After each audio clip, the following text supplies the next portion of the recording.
Everybody, welcome back to Conversations in Pop Culture, and we are back in the saddle once again for another season. And I just want to make it crystal clear that I am still working on wiggling my big toe and the rest of my little toes because I did have a surgery and the nerve blocker is still in effect. So I am working on feeling like Uma Thurman from Kill Bill. So I'm working on it. I'll keep everybody up to date when all of them are moving. But enough about that, because I have with me Nathaniel from Tomorrow's End, which is a very cool project that we're going to get into in 1 second here. So welcome back to the show. Thank you so much. Thank you so much for having me, and glad you're healthy enough to do it today. Yeah, no, I'm more than happy to interview, and I like interviewing people, and obviously, I'm being tested, but I really can't complain. I'm back in my house and I'm slowly recovering. But you haven't been on in a while, in at least 6 months, if not longer. And so I want to catch everybody up on what Tomorrow's End is, what you do, because there are people who are going to be hearing about you for the first time and everything that you've done and what exactly, because you're in a lot of different sectors. So Yeah. I want to catch everybody up really, really quickly before we dive into some of it. Oh, cool. Well, I guess a quick overview is we consider ourselves a Christian art multimedia project, or a camp for short. We are a band. We go out, we perform in 22 states. We do live performances. We also do like music videos. We have a video serial with 21 episode that's in the style of the old video serials of the 30s and 40s on YouTube as we speak. We are in comics. We do comics. We do games. We just released a card game as well as let's see here if I can pick it up, as well as a board game with the characters from the comics. We are theatrical in everything we do, but it's all theatricality with a message. It's a big allegory or parable. You see the characters behind me. That's the characters that appear in all the media, from the videos to the comic, to the games, to the live performances. So again, we're all those things, but we're also a little bit more that we got into in the last 6 months. We have animated episodes that we'll be getting ready to air that are called the micro episodes, the cartoon adventures. They're going to be like 1 minute cartoon shorts, but then you watch them all together and it'll be a full episode. And so we've got into that, but we've also got into stop motion, where we'll have a stop motion shorts with these characters that tell a story. Everything's about telling a story with a message and trying to get people just to think about things. And hopefully you like the art and the entertainment along the way. Yeah, so obviously we're going to talk about a bunch of stuff, and I figure we'll talk about the music stuff first. So obviously, you have, I think, over 40 songs, 4 or 5 albums, and obviously, it's Christian themed. There's a lot of messaging in there, and you do a lot of content.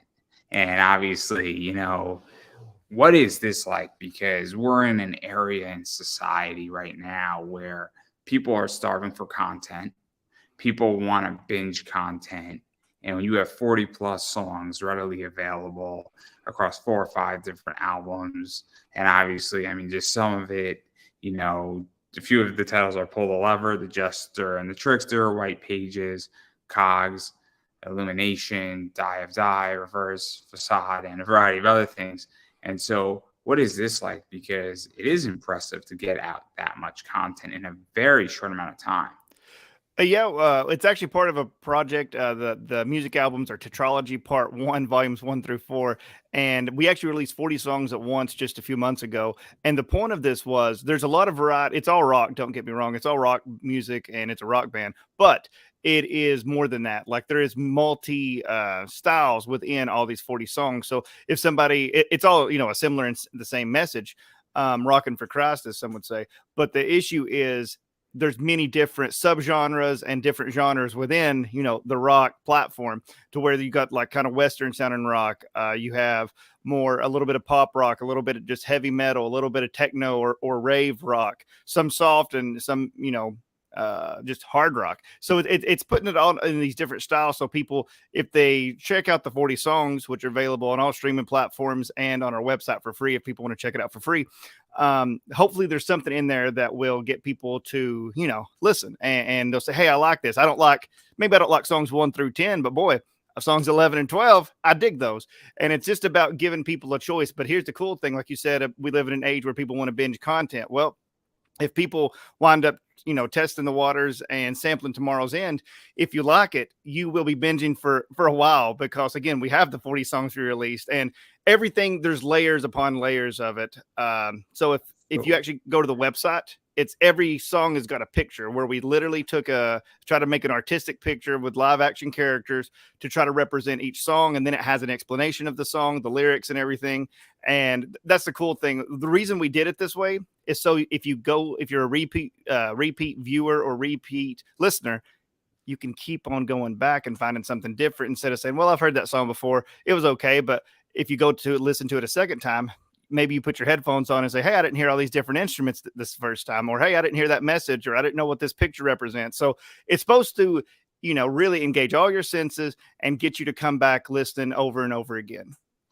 Because you mentioned something really interesting, and I really like the model of try before you buy, and also sampling. And I think is really important, especially with new projects and new materials, and especially when you're brand new, and even when you're out there, because there's always a new buyer. And so, for instance, somebody might not know your music, but they could listen to it and they can say, okay, cool, I'm getting a feel for it. And my experience is that, a lot of times, especially in digital comics, and we're going to get to that in a second, but if you give a first issue out for free, he's like, I really like this stuff, and you have 4 or 5 other issues, they might buy it, especially if you give it out digitally. A lot of times people will then come back and buy a physical. So what is that like for you? Because I think it's a really smart business model, and I think it's a really cool hook. And I think that a lot of people should implement that more in what they're doing. And so I just think it's really smart, and it's a good move. Well, thank you so much. Yeah, I'm a big firm believer in kind of, you bet on yourself. So if you're, I've always been, astounded sometimes when I would see people from whether it's the Christian rock genre or just media in general, when people's like, hey, go buy our stuff. And then they don't tell you, anything it's about. You don't know what it's like. And they're saying, you take a chance on us. Well, we're doing the opposite. We're taking a chance on everybody else. We want people to go to it, sample it, listen to it, or check out the comics, which are going to be available digital. Some of them are already like on our Facebook. We can go through and look at the art and everything. But we have so much faith in our products that we are wanting people to sample it. We're wanting people to listen to the songs, watch the videos, and then even check out the books. And then if you like it, that's how you can support us. There's so many people, because we touched on that, this is a Christian art multimedia project. What we're trying to do is, I guess, repair the gap that's been, I guess, that is worldwide, where a lot of people think, oh, this is another Christian artist. This is another. It's very much, sorry to cut you off. It's very much that there is a stigma with it. Yes. Where unfortunately you hear something, and, obviously, every group, and there's reasons why stigmas exist sometimes, but it also makes it somewhat harder. And I think you're trying to say, hey, look, we're not what you think we are. And you have to convince somebody to say, hey, we're a little bit different, and we're taking a different approach. And it's a little bit, you have to convince somebody a little bit more. And whether that's right or wrong, it's just the nature of the business. And I think it's very complicated sometimes. But I think you're doing a good job with it by allowing people to sample, by not shoving it in somebody's face, not saying you have to buy this today. Hey, you can check it out on the website. Because I think that's kind of a big deal as far as the music stuff goes. And I think it's really important, because if you were just to say, hey, we got this album, buy it, and they can't sample it, it's going to be a harder sale. Oh, I agree. And also, like you said about stigmatisms and things that exist, there's so many people that have even ripped people off under the Christian banner or in the name of Christ. And we're trying to say, hey, that's not what we are. That's not even what the Bible is. That's not who Christ is. Those are, people that have, may not even have Christ themselves, but using his name to try to make sales. So we're trying to repair, that divide, so to speak, and just show people, hey, we're not going to sit up here and ask you for money. We're not going to just ask you, hey, just give to us or anything like that. What we want to do is if you sample the products, if you like the products, that's how you can support us, is by buying our products, not by just giving, we're not sitting here asking you to just give us money so we can go do, what we want to do, if that makes sense. Yeah, no, there's a concept where you have to earn every dollar. Hmm. Obviously, I run ads. I just released my ad rates on this show that people are well aware of, and I want to earn every dollar. And so when I pitch to sponsors, I make it crystal clear that I'm going to earn every dollar. And I Hmm. think, creators really need to understand that in every sector is that you're not entitled to anybody's money and you have to earn your support. And when you Definitely. earn people's support, it's very powerful. And so I think it's very interesting. And then even to go further into this, what I like about what you guys do is that, and you mentioned, is that you have those long music videos and those long serials. And obviously they could be watched individually, almost like a 3 or 4 minute, Hmm. video of just one song, or it's a whole, I don't want to say a concert, but a full like good hour and a half of music Yeah. that connects, and people can watch it how they so choose to some degree, but that's also a hook in a lot of ways. And so what is that like too? Because that's just another way how to watch something Hmm. and experience something that maybe somebody doesn't catch it on the website, but they see it on YouTube, or they resonate something with it on a visual level, because sometimes we see things visually and we have a different experience in that regard. And I think that's also really smart because it's another entry point. Oh, thank you. Yeah, that's actually the point of it. Is some people just like to listen to stuff. Some people just like to watch stuff. Sometimes it's the same audience. A lot of times they overlap, but many times people will hear something and they don't resonate, but then they see a visual and they're like, "Hey, wait a sec." That's the reason. Again, there's still people that listen to books on tape or audio plays, but in general, Netflix and HBO Max and Hulu, they do a lot better than those sites because people are more watching stuff than they are listening. So yeah, that's the whole thing, is just to engage people in every sense that they have, that we can provide. And the thing about the video serials, they all link. So you can watch one episode and be like, okay, cool, that's a song, and I get kind of what the message is. But then if you watch the next one, it links and it links. And there's like 4 different acts. And if you put all 4 acts together, it tells even a bigger story than each act does. So it's just building on it to where people can invest in it and feel like their time, I guess, is not wasted because it's all going somewhere. It's not just, okay, this is over now. It's like, hey, this connects to this connects to this, and it all means something bigger than I thought it did. And it's also interesting because, this isn't behind a paywall.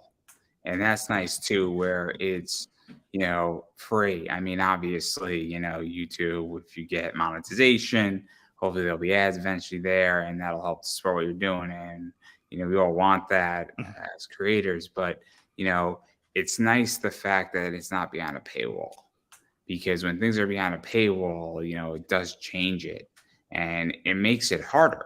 I feel for somebody to be like, cool, I'm going to throw $5 to watch this. Mhm. Versus saying, hey, I just go on YouTube, I see it, and then now cool. And then obviously it becomes a hook, as I was stating, and becomes a funnel.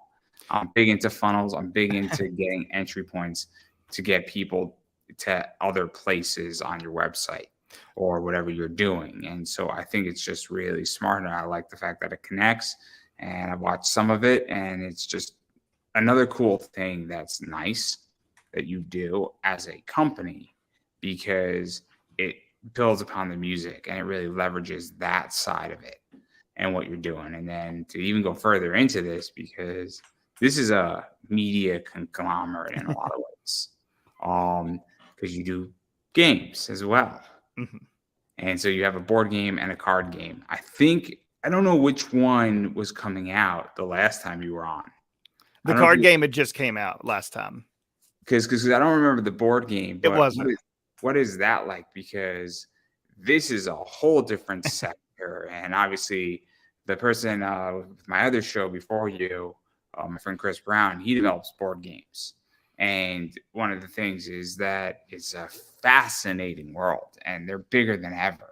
And so, what is this like? Because the people who are into board games might not necessarily be the ones who are interested in music or comics, but they might have the same values that you want to portray. And that could be expressed in a board game or a card game, but you're hooking that audience member still. And so, what is that like? Because it's tricky, because it is complicated to build a board game. Oh, it was very complicated. It took a moment because you have to figure out. You kind of sometimes have to set up. You kind of cut out pieces of paper at home and try to say, does this really work? Are these rules correct?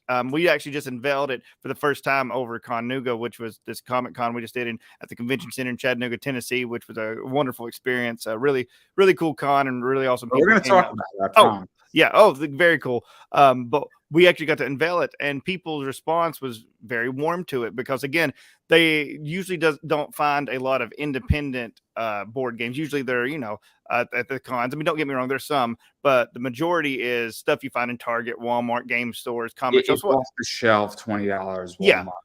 Yeah. So it was, a lot of people thought it was really cool that we had a literal, a brand new game. And then when people said, so it has a message too, like, yeah, that was hard to do because to have a game with a message takes a little bit, but it's really cool because you get to meet a different type of people, a different set of, like you was just saying, these people they don't care about the music. They looked at our CDs and like, okay. They looked at the comics and like, I see comics before, but they are into games. So it's just another avenue, and it's something really cool. We've been very blessed with the ability to create this stuff. And it's really just to try to get, like you just said, the people that like that type of stuff, games and stuff like that, into Tomorrow's End and figuring out what the basis of Tomorrow's End. Here's the thing. I'm not doing this to line my pocketbook. I'm not doing this to, be famous or anything like that. It's literally just to get a message out in all these different platforms through comics, games, music, videos. So that's, at the end of the day, that's what we're hoping. We're hoping that these things. Let's actually talk about that too, because this is one of the cool things that obviously you're trying to get a message out. And, I'm a big Dave Ramsey fan, and Dave Ramsey is a very well-known Christian. He believes in Christian values. He seems very genuine in what he believes. And he talks about business. He talks about how he's managing God's money in a lot of ways, or the other way to put it is grandma's money. And for those who are not religious, it's the same message. It's just how you want to analyze it. And one of the things is that you need money to operate, to get your message out. And this game obviously attracts a customer, which allows you to allow the company to grow. And so it's very cool where, there's nothing wrong with running a business and having the music be profitable and having the game be profitable and get the message out, because you can have a good business and do good and get your message out. And it's, what is that like? Because I know that it's not about the money, but it is nice when it is self-funding and it's working and people want to support and they like your message and they want your product because it has a message. And I think that a lot more businesses are actually coming out with that message attached to them. And companies I know have saying, hey, we care about the environment. And so we're going to make an active statement on this, and it's becoming a core part. And I think it's very interesting because the response from what I hear from you was very well. Yeah. Yeah, it was a very positive response to actually all the stuff. I guess the biggest thing I would say is because all this stuff so far has been self-funded, like we've sold our own collections, we've done things like that because we believe in it, and so that's what we've done. And sometimes when I'm in interviews, people say, "Well, what are you going to do when that runs out?" Well, like when you run out of stuff to sell, so to speak, or whatever. And my theory is, and my point of view has always been this: whenever that point comes, this will take care of itself. Like you were just saying, if people buy comics, that will allow us to do the next comics or the next project. Same thing with a board game or anything. It will be self-sufficient. And so that's the whole point, that, like I was saying earlier, not saying that it's the worst thing in the world to do a GoFundMe or a Kickstarter or anything like that. I'm not saying that. I'm saying there has been so many people in this genre, so to speak, well, under the Christian flag, that have took advantage of people and stuff. We're staying away from that. We're wanting to show people, if you want to help us, buy our product. Sample it, because first of all, even if you don't read, guess what? Buy it, then give it to somebody that does read, because it's a self-sustaining model, hopefully, and that's really the goal, is just to again reach people, and that people will sample this and enjoy this, and that's how they can help us, is just by buying the product, and then we'll get to go on and make more. Like I said, we have an animated thing coming out, 2D cartoon, as well as a stop motion animation later this year. So and there's more projects beyond that too. So because I mean you're touching upon something, and I'm a big advocate. So it's not a secret that I'm a big capitalist. I Mhm. have no qualms about it. Mhm. And I like to build businesses. And when you build a business and if you build it correctly, the business should take care of itself. And the most important thing in a business is two things: your employees and your customers. And if you take care of both of those things, then the business will take care of you. And if you're providing a good service or a good product, you'll be taken care of and then you can continue. And I think that's where you're going with this. Mhm. And, it's just good business sense. Obviously, I've heard it be called a lot of different things, but, Christian businesses that operate that way, they are to some degree, for profit, but they're getting their message across and they're delivering a good product to their customers. And you have to do your message. And I think you're going to get there with this, Thank you. especially with things like the board game, because board games, people are wanting that stuff. And this is a sector that is extremely niche. And I'm not a board game player as much as I should be. I just so happen to have a lot of friends who do this. And again, this is a untapped market. So I think you're going to do fine with it. And I think that it's going to take care of itself. Thank you. Thank you very much. So that's what I think as far as the board game and even the card game as well, because people want this and people want to teach good Christian Judaic values to their children. Mhm. And they really want to express that because who, as a parent and even as a young adult, doesn't want to express goodness Mhm. and good morals and things of that nature? And so I think it's very, very interesting what you're tapping into. And I don't know if you realize what you're tapping into, but you're touching upon something that's very interesting. Well, Um, thank you very much. and then obviously the card game, and then I do want to talk about the comics before we get to talk about the animation and the stop Okay. motion stuff because I think you have 4 comics. I know you had three. Yes. Yes, we have, Three. we actually just released 4 over the weekend. So yes, issue 4. Where is it? Right here, actually. It is out.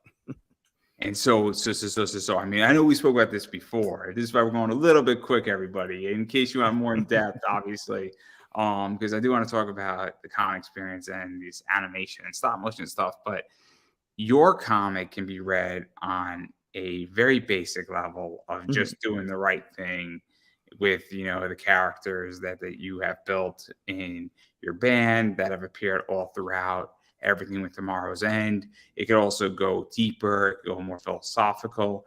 It could be read just as a nice story, and there's a little bit of everything in your comic Yes. between kingdoms, I think giant robots, some superhero stuff, but it's also the idea that these characters are figuring out choices, how to be good. Also, potentially, if you make a mistake, how to fix it.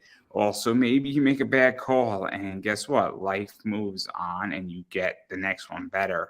And it's very cool because it's a nice all ages read that has a lot of good, I guess, moral compass lessons in it.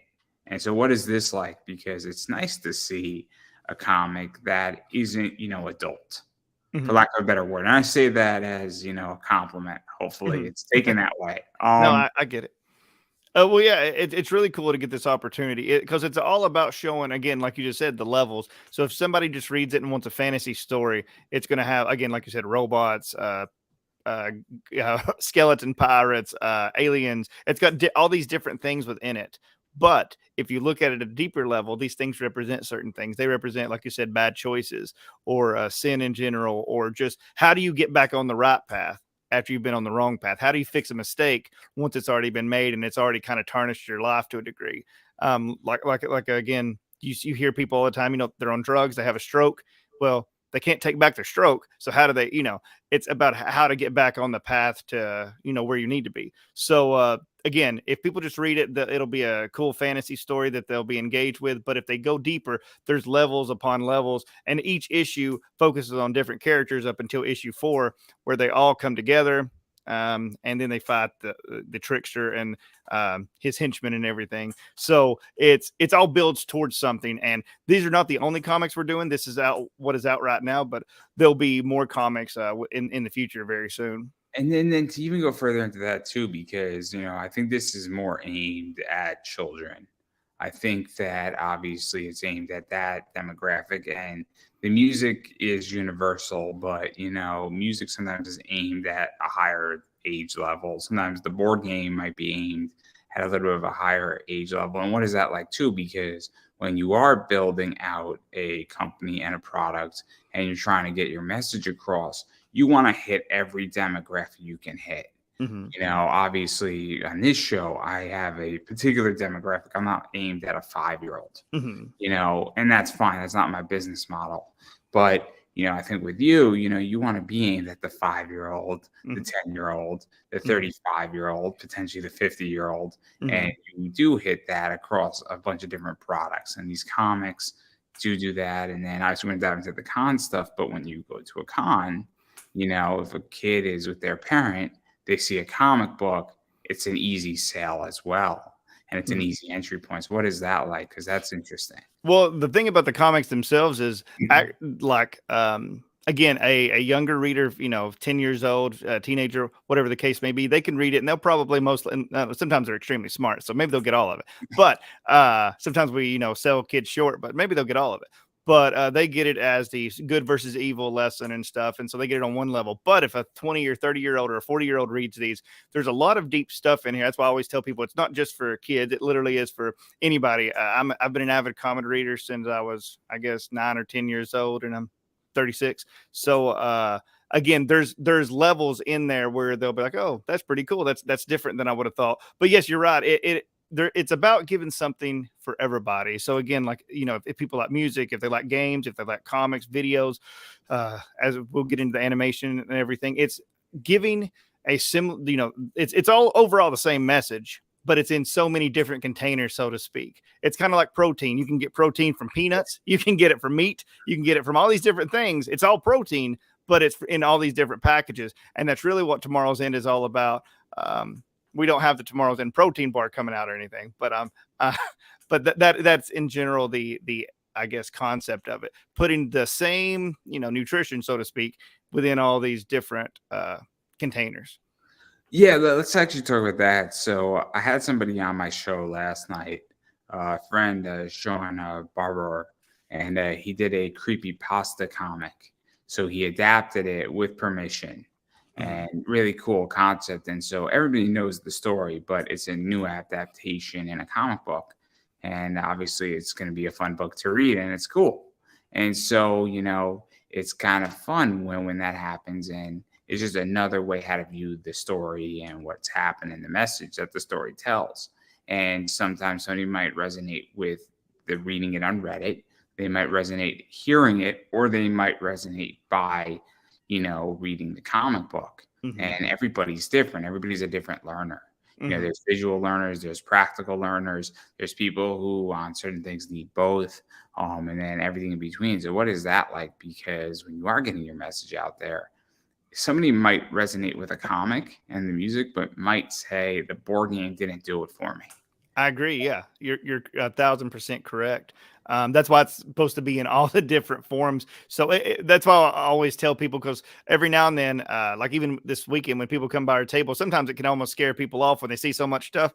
They put their hand up and they're like, "You want me to buy all this?" And I'm like, "No, not at all. Please just." If you like any of this, you'll get a full experience. Now, if you do check it all out, there is even an overarching experience through that, but that takes some time and some dedication because there's so much content.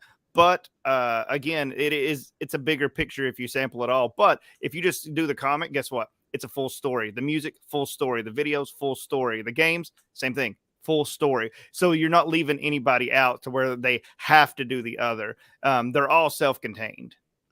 Yeah, so since we've been avoiding the con, we should just talk about it right now. Okay, cool. Obviously,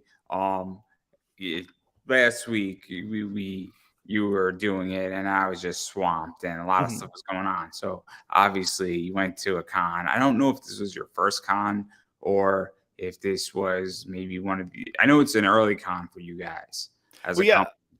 Yeah, I guess it's the first. We've been to the con before, and we even got to perform at it previously, and it's always been a great experience. But this is the first con where we've had all our ducks in a row, as they would say, where we've actually had the comic, we've actually had the games, we've actually had the CDs, we've actually had, all the content, the card game, all these different So things. was this also your first time tabling at a No, con? no, we've done that previously, but it was just literally for the music portion before, while we was getting all the other stuff ready. So this has been the first time where we actually could finally show people. I made a big flyer about it actually. I was like, this is what Tomorrow's End is, and we gave like so many of these away for free, just handing them out, and it has pretty much everything. It has that we're a band, a board game, a comic, cartoon, albums, video serial, the action figures that are coming out, and then we're even getting into painted, illustrated lyric videos. Instead of just doing a lyric video like a lot of bands do, we're literally commissioning an awesome artist named Christina Deal, and she is literally doing a painting,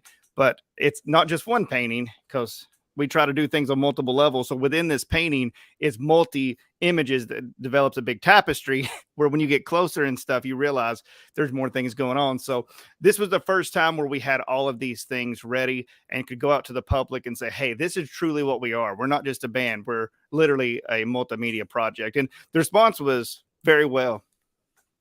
Yeah, let's kind of talk about this because obviously we were talking about stigma before, and camps, unfortunately, sometimes have stigmas. Sometimes people are turned off. Also, it's not exactly people just like I said, I guess stigmas and stigmatization. So, what was this like? That you obviously have all this stuff out there. You got the music, you got the board games, you got comics, and everything else that you do. And people were interested and were saying, hey, what is this? And they were questioning because it's kind of, I would imagine, cool for you that it was welcomed and people were not intimidated. And even when you had all that stuff out there, it's kind of like, cool, what is this? I haven't seen this before. Because at this stage in the game, I feel with media and everything, people are looking for different things. And they're getting sick of, quote unquote, the mainstream. And it doesn't really matter what you are, but they're saying, cool, I haven't seen this before, or this looks different from the opposite side of the con, or every other table, or every other product out there. What is this?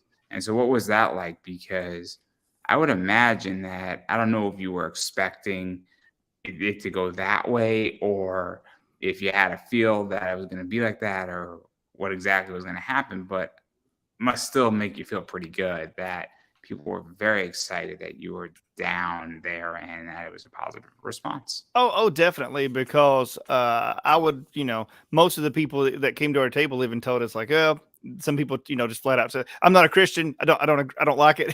And so, but you know what? Your stuff is different. Let's check it out. So again, it developed a conversation and even a witness. And, as if people tuned in our first episode, I have my big testimony that I gave on it. I just don't want to extend this too long for you today, but I know you're recovering from surgery as I was Oh, last you time. can speak as long as you want. Oh, well, thank you. Well, here's the biggest thing. When I used to be I used to be on the other side of the table, so to speak, and I don't mean as a customer. I mean as a non-Christian. Like when I was 17, before I had bone cancer, I was the furthest thing away. I despised it. I didn't like the notion of it, because any church I'd ever been invited to, any Christian that ever tried to witness to me, they would say one thing to me, and then they would be totally different the next day or in front of different people. And I'd be like, man, this stuff is fake. I'm not getting involved in this. This is just people trying to get out of class. There's a word. It's called authenticity. Bingo. I agree. And so, but then I was 17, I was about to graduate high school. I came down with a tumor in my left knee.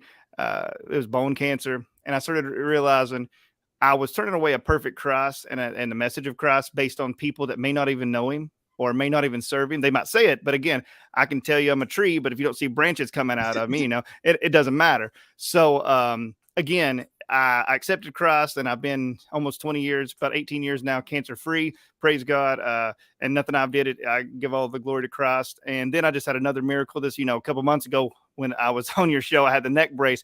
I went in for a 5-level fusion. And it turned into a 3-level fusion, and the doctor couldn't even explain it. It was just a very big blessing. And so I've been on the other side of the table, so to speak, though. And what I always tell people is this is, again, this is what Tomorrow's End is, I guess, like physically, like with merchandise or with projects and with content. But that's not what Tomorrow's End fully is. The way you witness and what we truly try to do is, how are we talking to the people across the table? What about when we get gas and they overcharge us at a restaurant or anything like that? That's where you show your witness. That's where you show your values. Like you said, authenticity. That's actually where you show your faith and what you believe. It's not, again, this is just a platform to try to get that message out and to try to entertain people. You're touching upon something that's so interesting. So the first interview I did out of surgery was with a friend of mine, Cap Santiago. He's a cosplayer. Mm-hmm. And we spoke about authenticity for 45 minutes. And one of the things is that what I've noticed, and it's not religious, what I've noticed, but I become a lot more authentic. I become a lot more opinionated, stating my opinions, also stating things that people somewhat disagree with on certain things. But people are like, Andrew believes every word he's saying.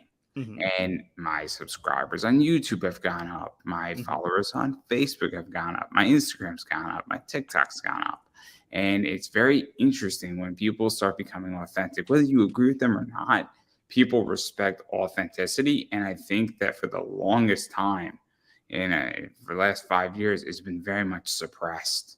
And I think that's something that you're tapping into. And even if somebody's not a Christian, but if they say, well, these people really believe in their mission, there's a level of respect, and they're going to at least ask a question to you, and they're going to stop and say, hey, what's this?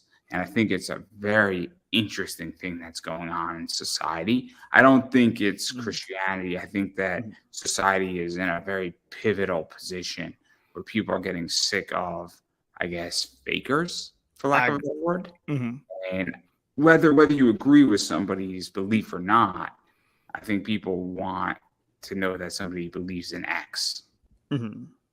Oh, no. And that's actually why people kept on coming to our table, and they kept on accepting the stuff we was given. Don't get me wrong, some people turned it away once they saw what it was.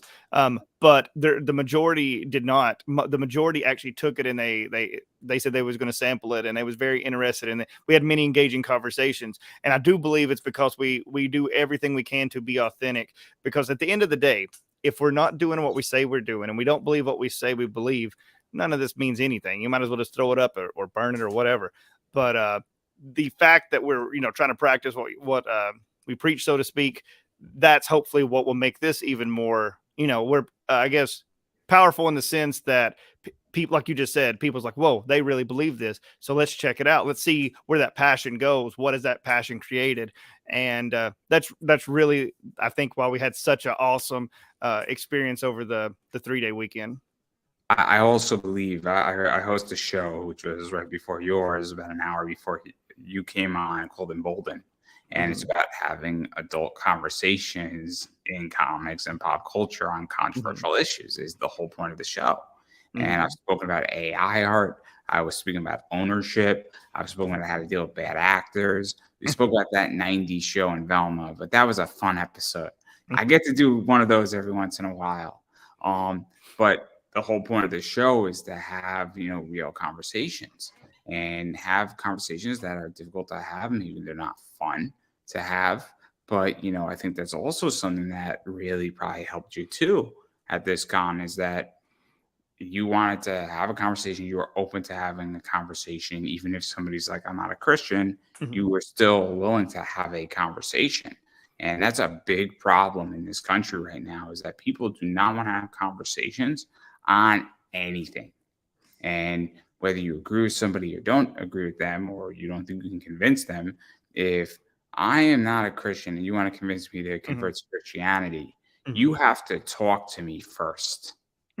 Or you can even convince me to do X. Or to simplify it out of religion, to prove the point, if I don't like pasta and you want to convince me to like pasta, you have to talk to me about pasta first before you can convince me. And I think that's something that, probably really was helpful. and why people were somewhat gravitating, because you treated people with some respect and I decency. Yeah, I agree, and that's one thing we can't, forget, because again, in our culture, it's so divided and everything. You have to treat people, guess what? Like people.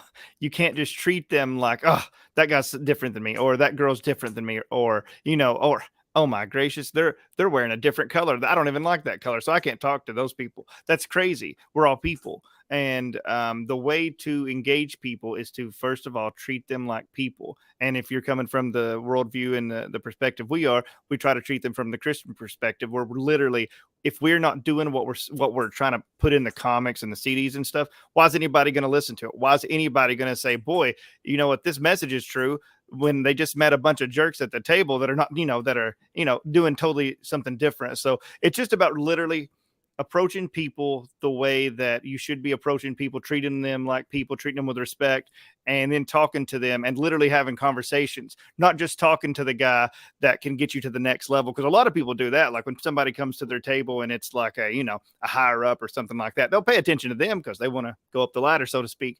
But it's about talking to the kids, the teenagers, anybody, and just having conversations. Yeah, no, I think it's very, very important. I think it's super, super, super interesting. And I think that obviously a lot of people can take lessons. And believe me, I speak to a lot of people from all across, all Mhm. across. And I like speaking to higher ups, lower ups, all that stuff, because it's interesting. And there's a reason why I'll interview a cosplayer who only has 1,000 followers on Instagram, and Mhm. then I'll interview somebody who has 1 million, Mhm. because it's interesting and it's wonderful. But I do want to talk about the other two things outside of the con, which is the animation. Okay. And what is that like? Because that wasn't on the table. I don't know how much you know about me. I'm a huge Japanese animation pop culture fan. I love Japan. I watch a lot of anime. I love everything about it. And I know it's not necessarily the same Mhm. animation as, some of that stuff that's out there on Crunchyroll, but Mhm.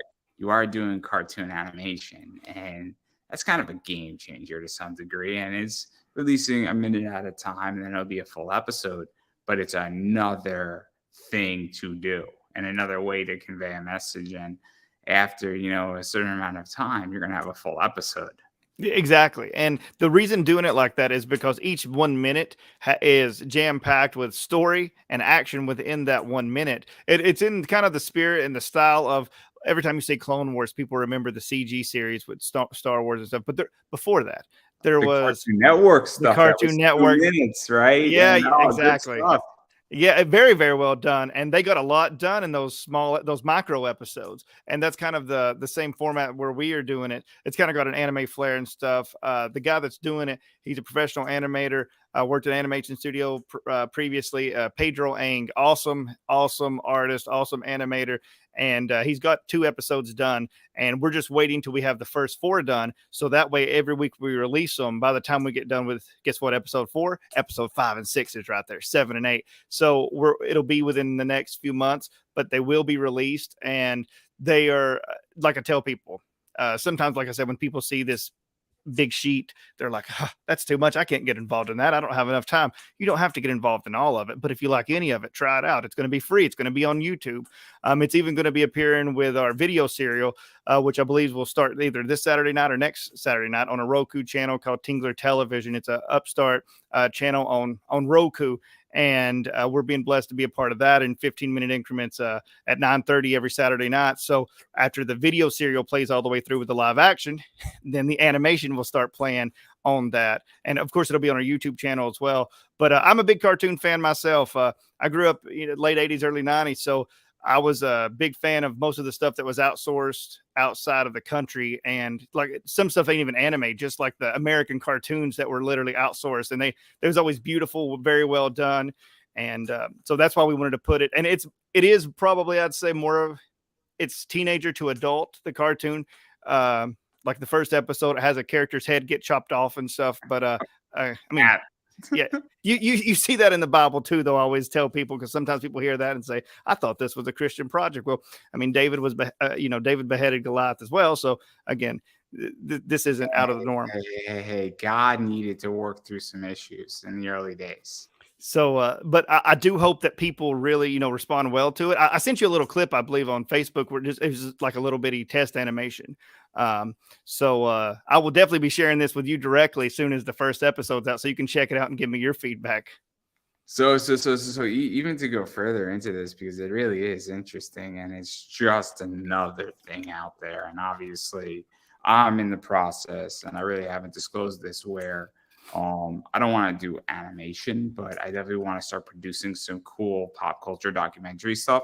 And I'm Mhm. looking for somebody. I have the first one in mind. I want to have a complete history of Kingdom Hearts from all the games, and I'm willing to Mhm. pay somebody some decent amount of money on my YouTube channel to own it, because I think it'd be really cool. I think it'd be beneficial to so many people. And I know nothing about the history, so it's really for me too. But I Mhm. think it's really interesting because the episode before you, and I'm referencing a lot, was about ownership of content and producing Mhm. content. And this kind of falls into that vein a little bit of producing it. And then I know it's not about the money, but even Mhm. the monetization side of this stuff, the hook side of this, also the customer acquisition cost of all that stuff really plays into these 1 minute things, the full episode thing, and who knows where it's going to go. And so it's just, it's really has unlimited potential in a lot of ways on where it can go, how it can be utilized, and a bunch of other stuff. So that's Thank really you. interesting. And you can do whatever you want with it, which is awesome. There's not a wrong way to go on how to utilize it. It's just whatever direction you want to do it, because it becomes a very cool tool. Um, so that's something just to keep in the back of everybody's head right there. Um, but yeah, and then I want to talk about the stop motion stuff too. Um, I tried stop motion once. 10 seconds is complicated in stop motion. I am not a fan of it. I'm not gonna lie, it is really hard. So what's going on with that too? Because that I respect people who do stop motion well, Mhm. Well, because yeah, it's frustrating. It and is that's frustrating. That's the reason I've told everybody when they've asked about it. It'll be out sometime this year. If that's December 31st, 2023, it still counts as this year, because it is a time consuming process. It will take time. What we have done, the artist of the comic, Dan Drews from Indiana, awesome brother in Christ, awesome artist in general. He's also a customizer. So he's taken like action figures. I don't know if you can see it on this, but there'll be the flyers on our Facebook if anybody wants to check it out. But he made custom action figures of the comic characters, the XITS and question mark character, the villains that appear, and it will be using stop motion to animate a story about 1 to 2 minutes per episode, that will actually, show people something in a different art form, kind of just in the style. Have you seen a lot of action figure animation on like YouTube and stuff?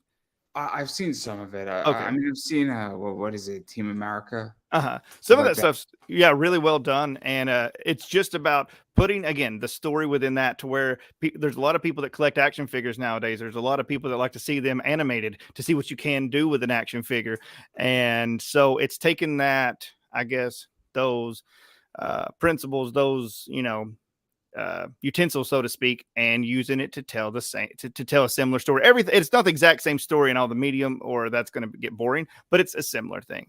And again, if somebody just likes that, that doesn't mean they have to check out the cartoon or the comics, or spend the whole month of April just delved into Tomorrow's End content, because it might take that long.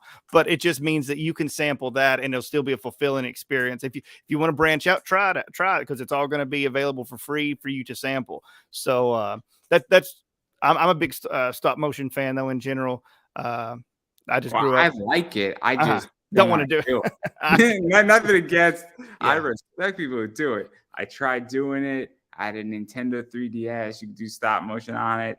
I Mhm. made like a 10-second video. It took me like 4 hours. No, thank Definitely. you again. No, thank you again, because I respect it. I Mhm. appreciate the art. It is not for me to Mhm. do it myself. But I'll watch it. I'm more than happy to watch it. Well, I thank you. Yeah, I think that's cool. But yeah, you make one mistake and you got to start all the way over sometimes. So it's definitely can be a stressful situation. But Jessica, it's actually my sister in law, is going to be helping with all of that, and she does a good job. So I'm excited for everybody to see that. It'll be out sometime this year, just not for sure the exact date yet. But I promise we have plenty of things in the meantime for you. Again, the cartoon will be coming out. More comic issues will be coming out. We're actually going to do a tutorial, like a playthrough. I don't know if you've seen those on YouTube, like with board game, so where we can actually play the card game. We can play the board game all the way through. And we're actually going to certain different podcasts where we're actually just going to go to somebody's that likes board games, that has a board game podcast, and actually play through on their channel. So that way we can show how easy it is for a newcomer to it, but also what it entails. And, if people's having fun or if they're flipping the board, so to speak. So, No, no, no, no. You got a lot going on. A lot of fun stuff's happening, and obviously, you got a lot of product coming out, and a bunch of it is out. A bunch of it is going to be coming out, and there's just a lot of different access points for everybody to come into this. And I've said it before: is that you do not have to be a Christian to enjoy this, to enjoy these messages. There's plenty. I'm an investor. It's in my name. And I've taken a bunch of good lessons from the Bible about investing. That doesn't mean I'm a Christian. It just means that just because something is a good lesson, it doesn't matter where it's from, is my point. And that's good. So I think that, anybody who's reading this, watching this, can get a lot of good morality out of what you do. well, thank you very much for the overview and for supporting us, and again for having me on again today. I appreciate it. It's so the tables have turned since as usually they say in the comics, since last we met. Last time I was in a neck brace, literally just got done with my neck surgery, and now you are with your foot surgery. I am casted in a cast with my foot, and it's relatively good. I'm dealing with a little bit of issues, but I think the surgery has gone well, everybody. In case anybody, I got no qualms stating it. It's nothing a secret. It's not anything, whatever. I think it's gone well. I think everything's going to go well. It's just that every once in a while, get a little spasm and a little bit of pain med. But yeah, no, it's kind of funny. It's ironic, but very happy to obviously have done my surgery. It's gone well. But enough about me, because this is not about me. I do actually want to back out of all this, and I am very curious where you view comics and even pop culture and all that stuff, because obviously you're a fan of all this.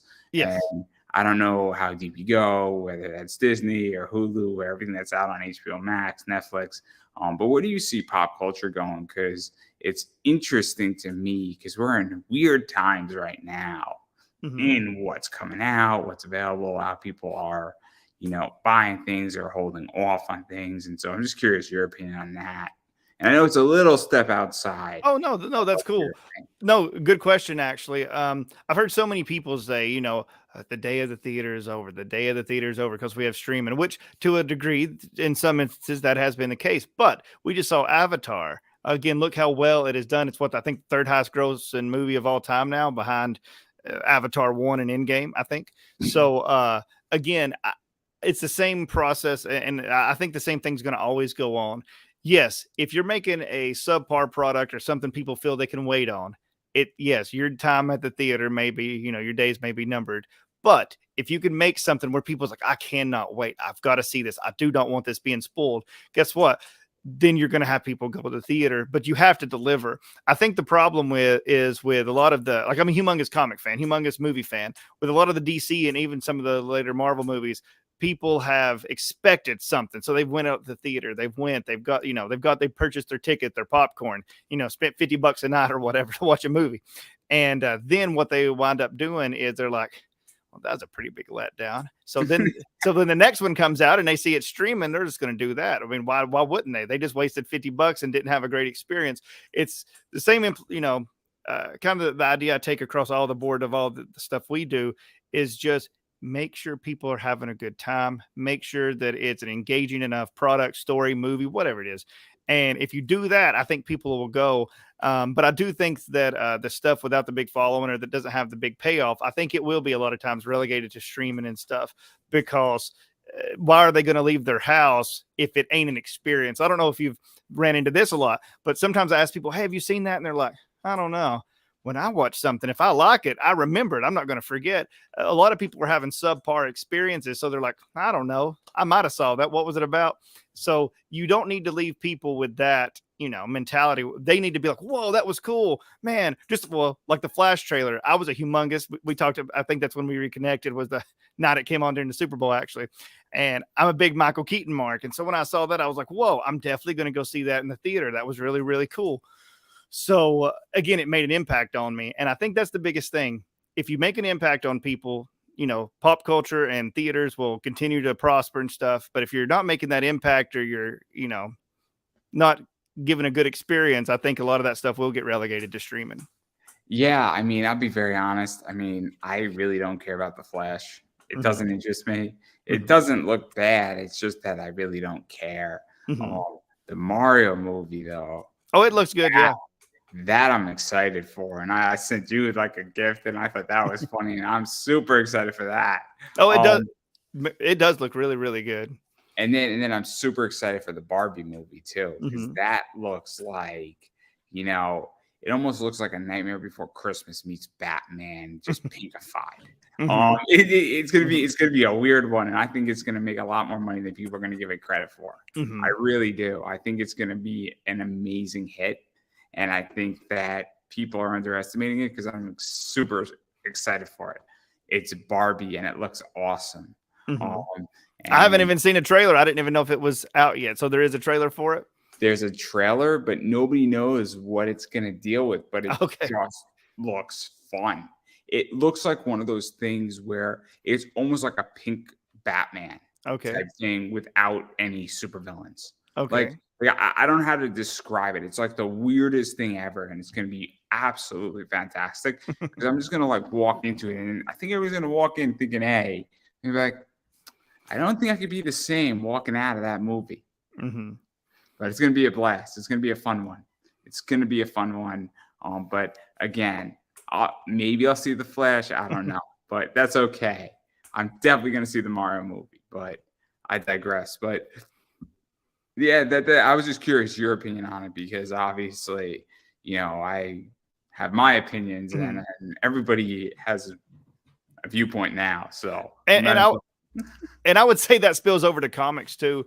That because I've heard people say the comics, the comic genre, the day of the printed book is gone. And I disagree. I think if you're making a good product, or people want to keep on coming back, they'll keep on printing it. Why wouldn't they?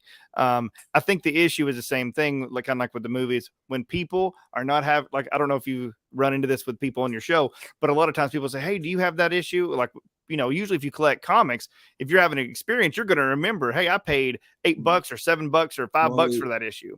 What happens in the indie world is that there's a lot of books that should not be kickstarted, and they should just go direct to publishing. But people need to kickstart a book, because running and producing a comic, and I don't need to tell you, is expensive. It is. I mean, it's not like, obviously, if you were producing a television show, that'd be way more money.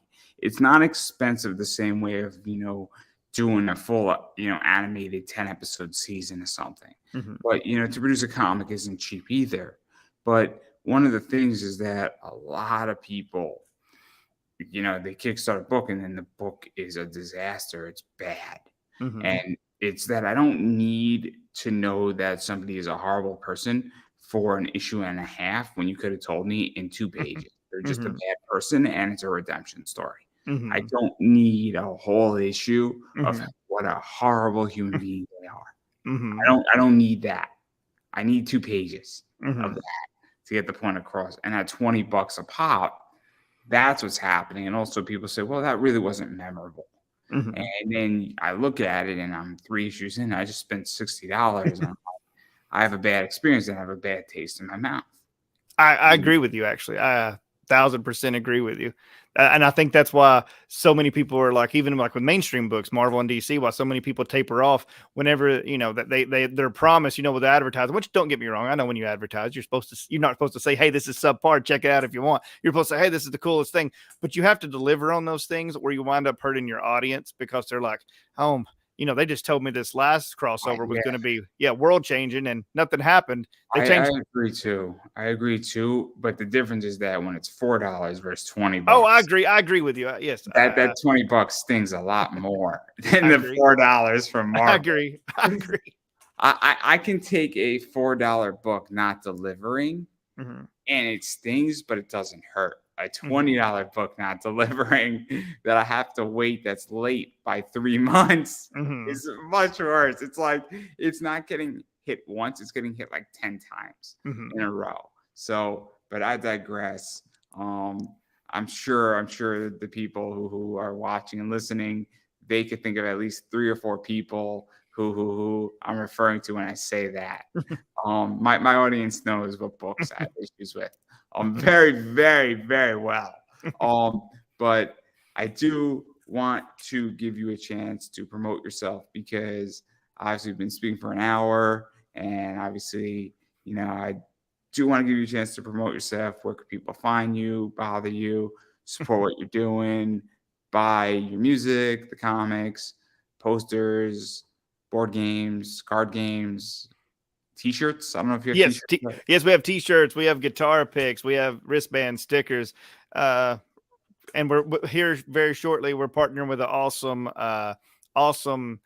I guess you would call her she's a producer of like stuffed animals. We're gonna have like plushies at some point, like of the characters and stuff, like stuffed versions. I don't know what the appropriate name is, but there'll be stuffed. Plushie's good. Plushie's good. That's Okay. a good one.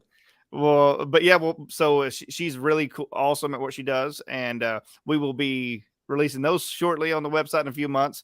Once they actually get to us, it's going to be a moment. But what people can do if people want to support us, they can go to Facebook. We have a friends page, we have a likes page. Some people say that's confusing, but not if you just look for friends or if you look for the likes page, because some people truly would rather just be our friend. If you want to just friend us and have a conversation with us, message us and stuff like that, go to the friends page. And then if you want to, you can still like the likes page. It doesn't mean you have to do either or, but there's a lot of people that will friend you, but will not like your page, and vice versa. There's a lot of people that like the page, but they don't want to be on your friends list. So we give both options. But if they friend us or if they like our page, that helps. Also, if they go to the YouTube channel and subscribe, that helps us as well. Because again, we're going to be producing more and more and more content. So the more subscribers you have, that always helps. But if they want any of the physical merchandise, they can go to tomorrowsend.com under the store tab. You can get the comics, you can get the board game, the card game, the magazine, which explains what this whole thing is. They can get the CDs, T-shirts, all the physical merchandise. But it also has a branch where if you want to sample it before you buy it, it has where you can go listen to these songs first. All 40's on there. It has where you can watch the video serial first. It has, and here shortly, it'll have the comic book online as well, where you can actually sample that as well before you purchase it. So yeah, that's really the 4 main things. Again, we're on Instagram as well, but that the other 3 are really the biggest places you can support us. Yeah, and I've been saying, and I'm going to keep saying it, you have to support indie and projects that you like. And so if you like something, you believe in something, whether it's comics, music, television, animation, board games, or whatnot, you need to go out and you need to buy it, because without financial support, stuff doesn't get made. And so it is a very, very, very big deal to go out and buy what you like. And if you like something, go buy it, and chances are more of it will get made. And so that's something that I'm a big advocate of. Furthermore, you should be following people on social media as well, because following somebody on Twitter, Instagram, Facebook, it's free and it might not seem like a big deal. But guess what? If you follow it, lets people know, hey, this is out there. It affects the algorithms. And then also interacting with people on those platforms helps too, because again, it's sharing it out, and that makes a huge difference as well. And so that's something that I think people really need to understand, is that when somebody engages with me on Twitter or on Instagram, it helps me, and plenty of people have discovered my show because of that. And if you have a product, it's no different. So keep that in mind. And then as far as I'm concerned about me, obviously my social media is Pop Anime Comics on Twitter, Instagram, Facebook. Also, I just released my ad rates if you like to advertise on my show and it's a good fit, or you have questions about that, that is out there. I have t-shirts on Redbubble. Again, description is in the comments down below, or it's up above or to the side, depending on where you're viewing this.